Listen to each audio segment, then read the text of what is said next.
Now, what about this for a story? An image of a white man in a very smart suit harassing a woman on a train in an article for the Mirror newspaper has gone viral. So are the public being gaslit over who exactly the perpetrators of harassment towards women are? Let's get the views of the brilliant writer and trade unionist Paul Embery. Hello, Paul. Good morning, Mark. I think I saw on your X feed when you responded to this yesterday, "Here we go again," or something of that flavour. Yeah, it's becoming a phenomenon that's really now, I think, impossible to ignore, isn't it?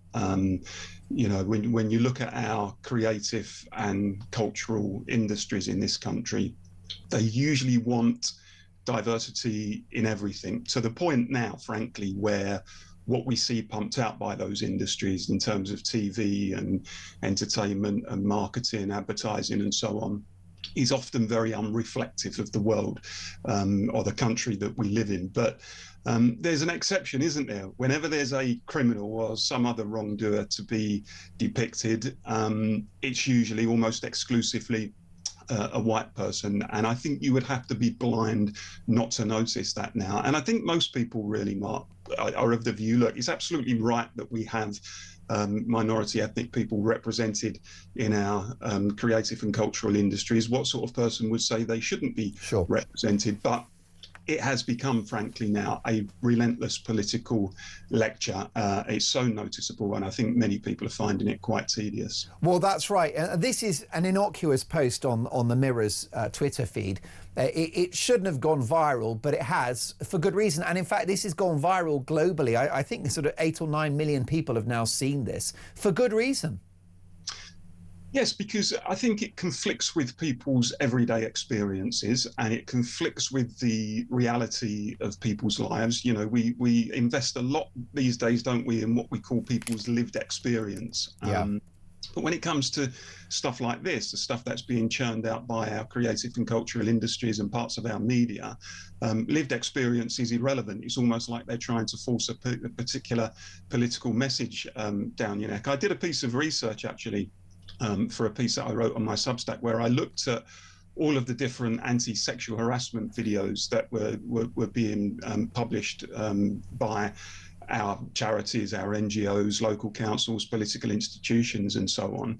And of over something like 30 offenders who were depicted in those videos, almost every one of them was white. And that's particularly striking when you know, and this was data that was released recently by the Centre for Migration Control, that actually a strikingly high proportion of people in this country who commit sexual offences are foreign nationals. Now, I know people will be uncomfortable when we speak that truth, but we have to. It's an inconvenient truth for some people. But we have to be in the business of speaking facts rather than just speaking propaganda. And it's almost like they treat us as mugs, these industries. They kind of think we can't know the truth. We have to see a world on TV, in dramas, in advertising, that isn't reality, because, you know, we have to receive a certain political message. That's what most people feel, I think. And this is not about demonising minorities at all, does it? And you and I both, you know, Paul, know plenty of disgusting white British men who commit the most appalling crimes. But you mentioned the statistics, and we just have to have an honest conversation about the fact that a good portion of foreign-born men that come to this country have a very different attitude towards women. Yes, and, you know, as I said before, we have to be in the business of speaking inconvenient truths, because if you're not prepared to do that, then ultimately you're not going to face the challenges that are presented in society, and you're not going to give yourself the best opportunity of tackling some of the wrongdoing that goes on if you just want to mask what's really happening. And we've kind of seen that with the grooming gang scandal. Recent years, haven't we, where people shied away from asking the really difficult questions about the ethnic and cultural background of some of those people who were committing those crimes. People didn't want to join the dots in authority because they thought that, you know, it would inflame community tensions and all the rest of it. Well, it inflames community tensions when people on the ground can see authorities not dealing with issues and shying away from hard truths because they've got a particular political agenda to follow. So in the end, they actually end up making the situation much worse than it is. While I've got you, Paul, Oxford University has been accused of social engineering because black applicants who missed their required A-level grades are more likely to be accepted than white candidates, according to the Telegraph newspaper. Over the last 5 years, 16% of black UK undergraduates who went to Oxford had failed to achieve the grades specified when they were offered a place. This is from the Telegraph Freedom of Information request. Now, that is more than twice as high as the figure for white UK applicants, which is 6%, and only 2% of Chinese applicants who live in Britain were accepted after failing in their exams. This is against meritocracy and surely not befitting for an elite academic institution like Oxford. And it's not just a coincidence. I think we can be pretty sure about that. I think there are political forces at work in Oxford University and have been for some years.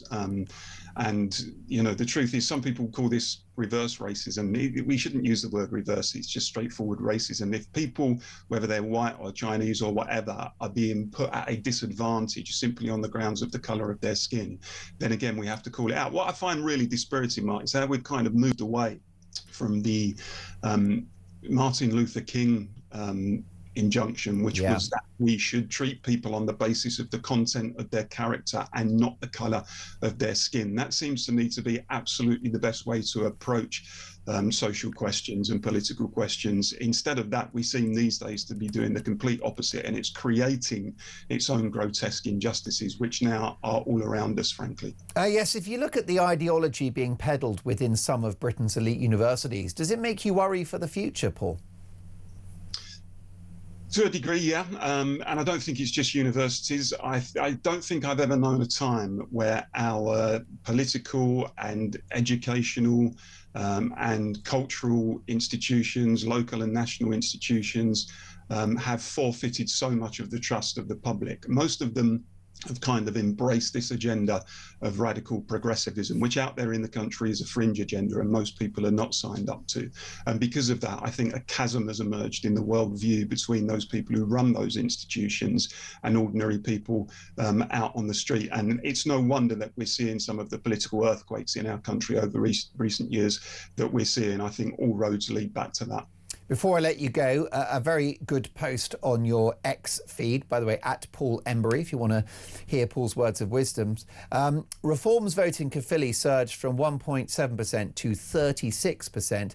Labour's plummeted from 46% to 11%. A Labour member of the Welsh Parliament just told another radio station that Labour lost so heavily because it wasn't strong enough in its support for refugees and the Nation of Sanctuary initiative. You've described that view as utterly delusional. Well, as I was saying a moment ago, you know, people in authority, particularly on the left, I have to say, my spectrum of politics, have to face some hard truths. They can't just keep peddling things that are blatantly untrue and that people, when they hear them, know to be blatantly untrue. This is completely delusional to say that if only the Labour Party, whether in Wales or elsewhere, were to adopt a more kind of radical and progressive line on issues such as immigration and asylum and refugees, then all of those votes that they are losing would start flooding back. If the Labour Party isn't prepared to face up to the real reasons why so many millions, particularly of working class voters, have deserted it over recent years, then frankly it's going to deserve to lose. Lovely to see you again, Paul. My thanks to Paul Embery, trade unionist and writer.